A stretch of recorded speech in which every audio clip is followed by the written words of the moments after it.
Y en otros temas, ¿usted ya tiene plan para el fin de semana? Y es que, como siempre, la Ciudad de México nos ofrece cientos de opciones para disfrutar en viernes, en sábado, en domingo. Hoy lo invitamos a una fiesta de las letras, esto en el corazón de la Ciudad de México. Acompáñanos.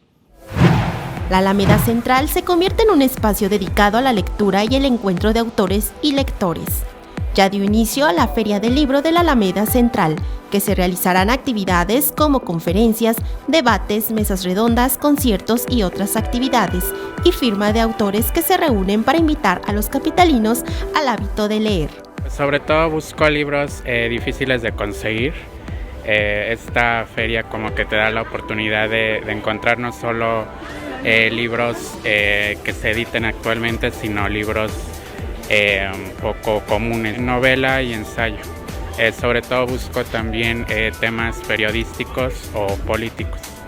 Otro objetivo que tiene la feria es revisar la información en medios digitales y el papel que desempeñará en 2018. Además, cada día se obsequiará un diferente libro a los asistentes y los precios de los libros son muy accesibles, ya que hay desde 10 pesos. No, pues es excelente, sí, porque ya se están perdiendo los libros y ya, yo creo que es muy bueno, ¿no?